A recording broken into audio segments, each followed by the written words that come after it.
প্রত্যেক দিন ভাবি যে সকাল থেকেই ভিডিওটা স্টার্ট করব, কিন্তু কখনো সময় হয়ে ওঠে না আর কখনো খেয়াল থাকে না। চলো তোমাদের সাথে আজকের মেনুটা শেয়ার করা যাক। আজকে করেছিলাম সর্ষে পোস্ত বাটা দিয়ে তেলাপিয়া মাছের ঝাল, আর তার সাথে করেছিলাম ভেন্ডি চচ্চড়ি, আর গ্যাসে বসানো রয়েছে আমার মুড়িঘণ্ট ডাল আর ভাত।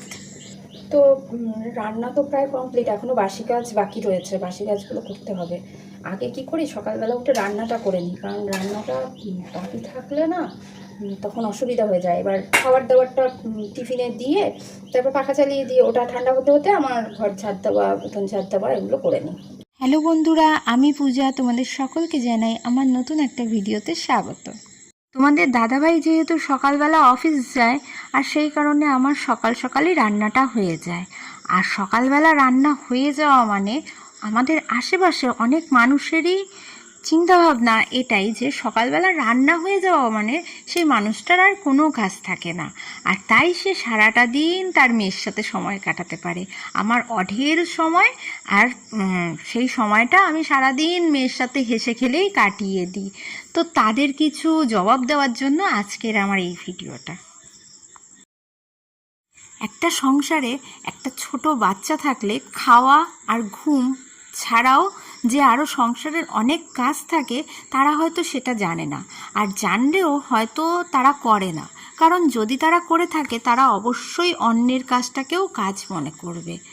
মানছি যে সকালবেলা রান্না হয়ে যাওয়াটা একটা বড় কাজ, কিন্তু আর সব কাজগুলো যে আকাজ বা কাজ না এর মধ্যে ধরা হয়, সেটা আমি ভাবতে পারি না। কারণ এই ধরনের কাজগুলো না করলে হয়তো একটা বাড়িতে আমাদের থাকা সম্ভব না। ঘর পরিষ্কার করা, মেয়ের জামা কাপড় কাচা, মেয়েকে খাওয়ানো, মেয়ের ঘুম পাড়ানো, একগাদা বাসনপত্র সব কিছু ধোয়া এবং দুবেলার পুজো। তারপরে তো নিজের আলাদা করে সাইডে একটা প্রফেশন আছেই, সেটাকে কি করে বাদ দিই? আমি মনে করি যে সব কিছু যদি আমি সামলাতে পারি, তাহলে আমি আমার ড্রয়িং ক্লাসটাকেও সামলাতে পারবো। আর সেই কারণে আমি কখনোই সেটাকে বাদ দেওয়ার কথা ভাবতে পারি না। আবার অনেকে যারা আমার শুভাকাঙ্ক্ষী আছে, তারা ভাবে যে আমি একা হাতে সবটা সামলাই কি করে। তো তাদের কাছে আমার একটাই উপদেশ দেওয়ার, যে ছোটবেলা থেকে মাকে দেখেছি সংসার আর কাজের জায়গা দুটো একসাথে সামলেছে, প্লাস তারপরেও আমাদেরকে সামলেছে। যদিও আমার মার অনেক হেল্পিং হ্যান্ড ছিল, যেটা আমার ক্ষেত্রে নেই। চাই তুমি কাকে চাও